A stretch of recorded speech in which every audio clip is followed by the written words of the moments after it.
Chapter 1. Inside the Whitney House. The Whitney house stood like a ghost on the ridge, cloaked in blackened ivy and strangled by overgrown hedgerows. A two-story colossus of stone and shadow, it seemed less built than born, rooted deep in the land as if it had been watching for centuries. They still called it the Whitney House. At least they did before the incident. Inside, the first floor carried an elegance that whispered of old money. Understated but weighty, the parquet floors didn't creak from wear but from memory. Time itself had left fingerprints here. A grand staircase rose through the center like a spine, its oak banisters carved into what may have once been cherubs, now eroded by years and silence. Paintings hung along the corridor walls, their subjects long dead but somehow still watching, their eyes following everyone who dared walk past. Upstairs, 6 bedrooms sat sealed like tombs. Time had not touched them. Dustless, untouched, mirrors veiled in white cloth, curtains heavy enough to blot out the sun and the world. Tonight, the house was alive. Rain tapped gently against tall windows, drowned out by the clink of silverware and soft murmurs of conversation. In the dining room, a crystal chandelier bathed the long mahogany table in golden light. 14 chairs surrounded it. 13 were occupied. 1 remained empty. It was left untouched at the far end of the table, set meticulously, napkin folded, silver polished. It belonged to Lena, the youngest Whitney, 20 years old, missing in presence, missed in silence. No one mentioned her name. They all knew she wouldn't be coming. At the head sat Harold Whitney, patriarch, businessman, and, depending on who you asked, a tyrant in a silk tie. He rarely smiled. Tonight was no exception. Rustin, the eldest son, sat beside him. Salt and pepper hair framed his tired green eyes, and his fair skin was drawn tighter than usual.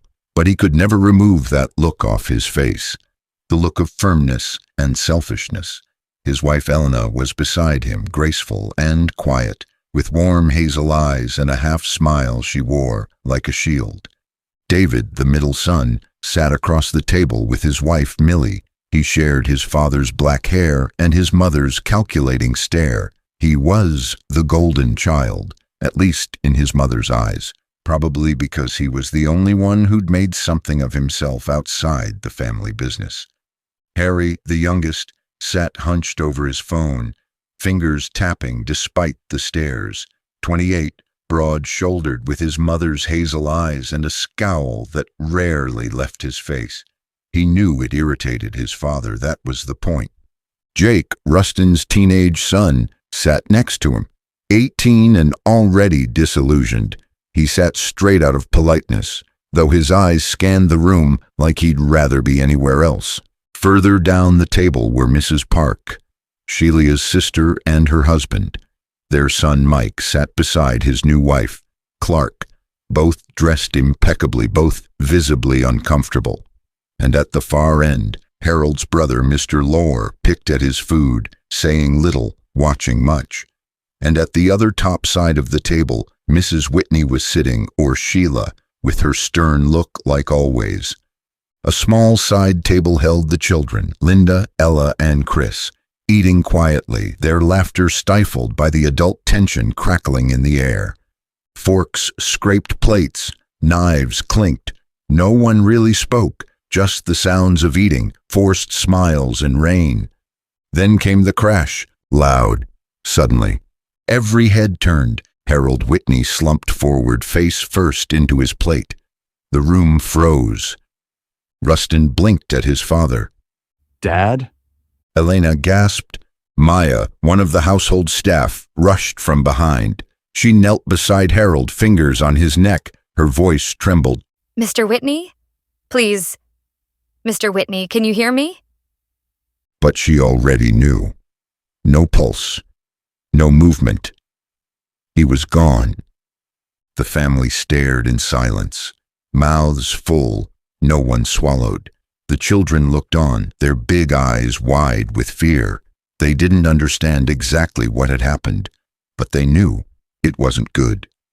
Mrs. Whitney entered at last, calm and composed, as if she'd expected something was wrong.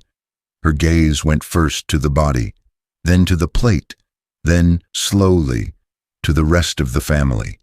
She said nothing at first, then, in a cold, flat voice, "Stop eating. The food might be poisoned." The words struck like thunder. Chairs scraped back. Forks hit the table. Panic flared in eyes that just moments ago were dull with habit. Some cried. Some didn't move. Some checked their own pulses, breath shallow.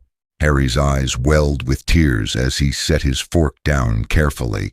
Jake looked at his plate like it had turned into a bomb. The silence was so thick they could hear each other breathing. They looked to one another, then back to the lifeless man at the head of the table.